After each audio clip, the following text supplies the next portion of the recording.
Alrighty, here we go. We are going to talk about some clouds. So to start off, you thought about this question and which of these answers is most accurate of what clouds are made out of. And it turns out that clouds are tiny drops of water or tiny ice crystals. So Glenda has the best answer here.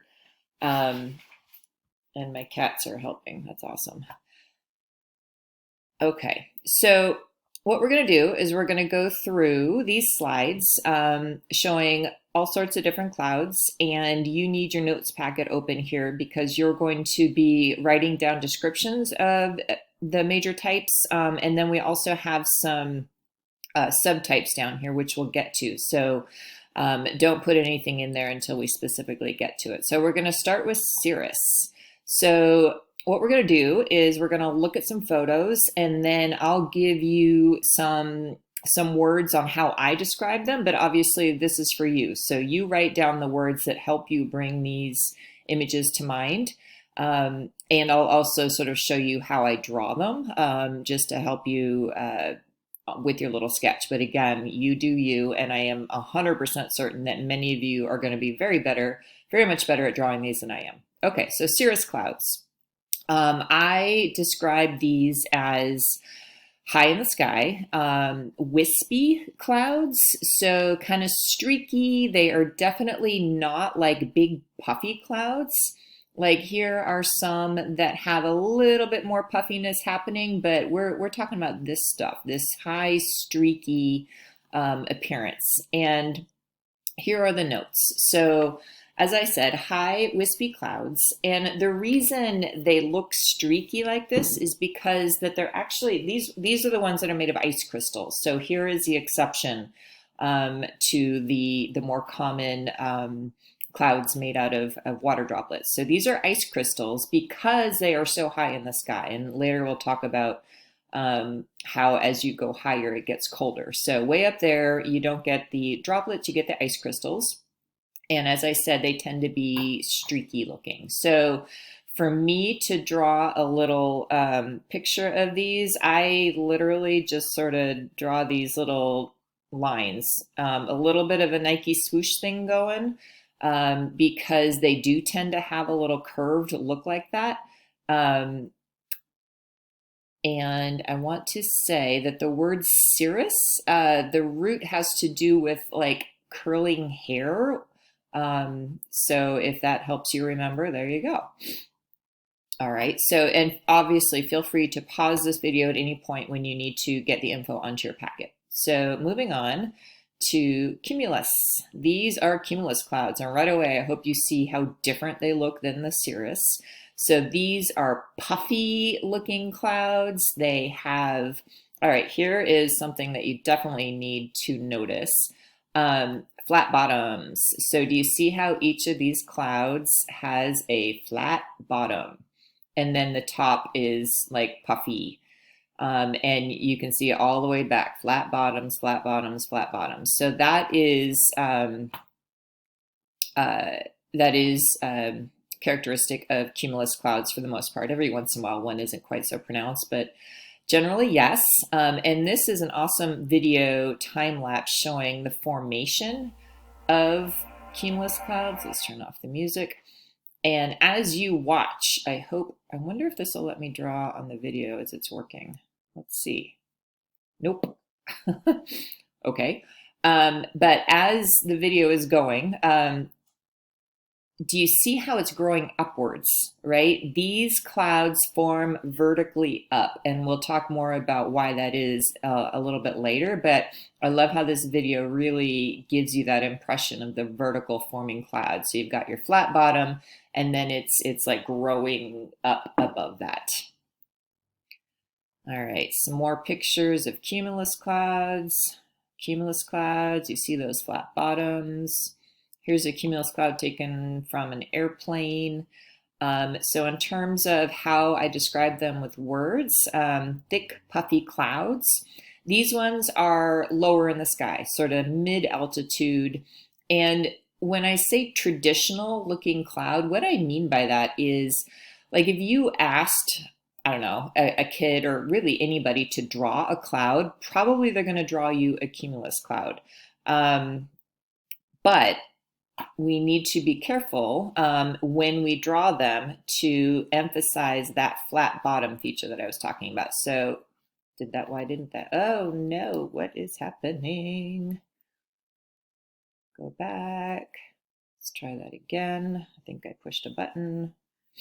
Flat bottom with puffy tops. Now, obviously, that is a horrible drawing, but that is the point. Well, it's not the point. You can do better, but flat bottom, puffy top, that's what we're looking for. So these are the liquid water droplet clouds because they're lower in the sky, so not just cold. They have flat bottoms. Okay, moving on. Stratus cloud is the last of the major cloud types.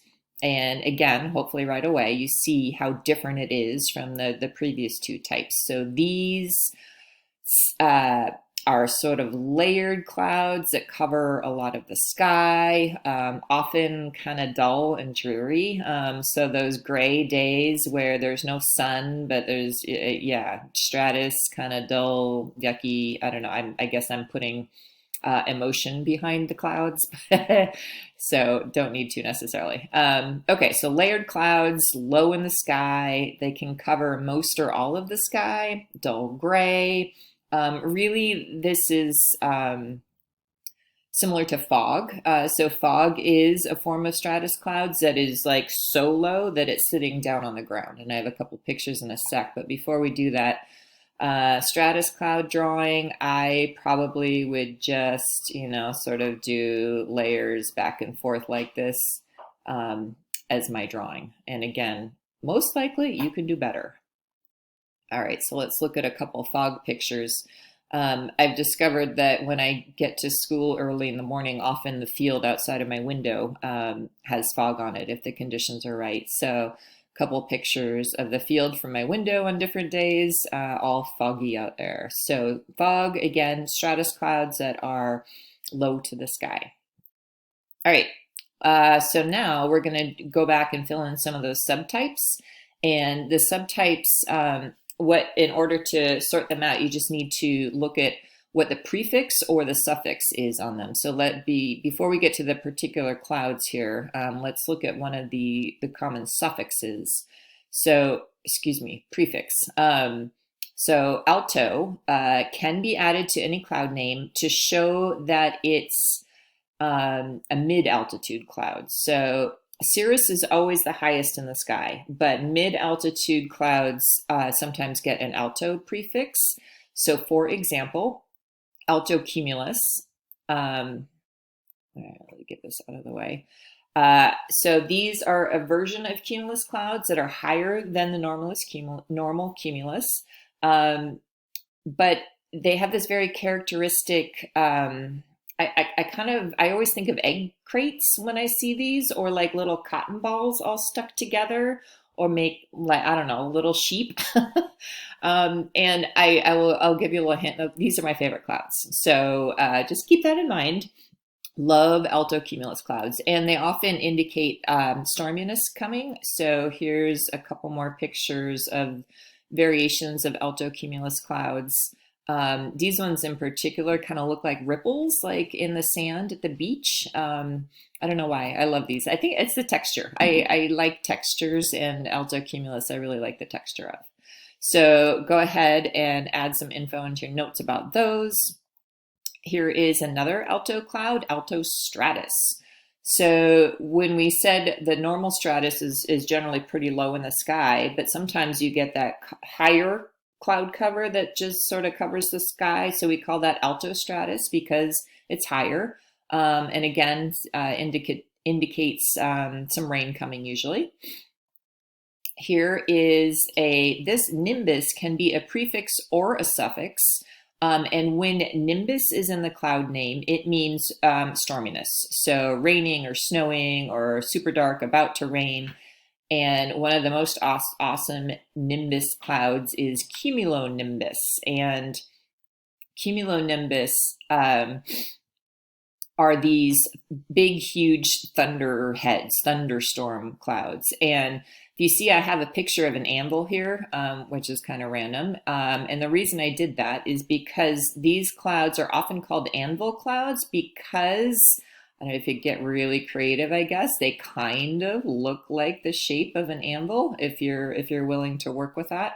Um, so that's why they're called anvil clouds sometimes. So looking at a few pictures, here, cumulonimbus, so stormy, dark, puffy clouds. Here's an amazing picture from up in, taken from an airplane, obviously, but they're like beautiful anvil shape, right? I mean, it's crazy. So those angled sides are a great telltale that it's a cumulonimbus. So often in the summer we get cumulonimbus clouds forming in the afternoon, and like a big, a thunderstorm will roll through. So that's that type of cloud. And here's a fancy long exposure photograph taken, kind of pretty to look at. One more nimbus, nimbostratus. So in addition to like gray, dreary, foggy, covering the whole sky, now it's raining. Okay, so when it's actually raining or snowing, those stratus clouds, then you call them nimbostratus. So in this picture, you can see that it is actually raining underneath. Okay, so this is the end of the stuff that I definitely want you to be responsible for. Hi, Thor. But I do have a bunch more photos that I'm gonna go through of cool clouds, which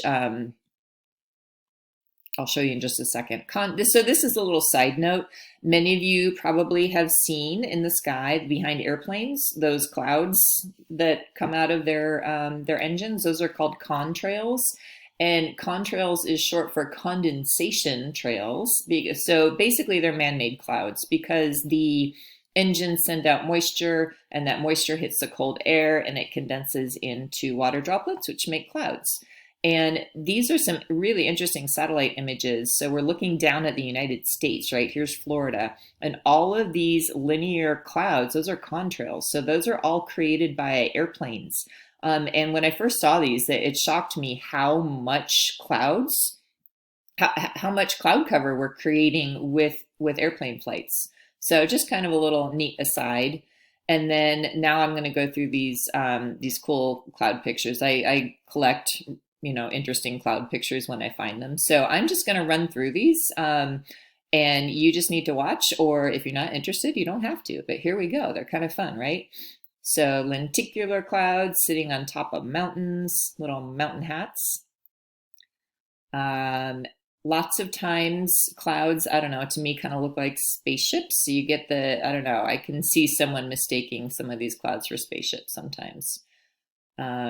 This is cool. This is a volcano erupting, right? And that hot air coming out of the volcano is creating the cloud. So the darker stuff is ash, but you can see this white fuzzy forming on the ash cloud. That's an actual cloud. Also volcanic eruption. So this one looking from the ground, and you can see that enormous cloud building around the eruption. I think this is also an eruption, although I can't tell quite as well. These are cool. Roll clouds, I think that's their name. They probably have a fancier name, but that works, right? Interesting. That looks kind of ominous. Again, big storm. Rising air, cooling and capping this mountain. This is cool. So I assume this is Florida, and the moist air blowing in off the ocean hits these buildings and is forced up, which causes it to cool and create those clouds there. This one, definitely alien material, or it kind of looks like a doll. We're looking, this is her skirt and these are her legs with those, what do you call those little white pantaloons, puffy, whatever. Jellyfish, clearly. Hole in the sky, yep. These are fun. I forget the name of these. These ones look like dinosaurs. Sometimes they just look like waves. Very cool. This Definitely scary. The color must be sunset or sunrise, lighting up the bottom of the clouds there. And these are definitely indicative of bad stormy weather. These are called Mamatis clouds. And I love this. So, Mamatis, same word root as mammal. And what is unique about mammals? Well, they feed milk to their young. So, really, the word Mamatis in the Latin root is breasts. So, these are booby clouds. And yeah, just because. Okay. See you later.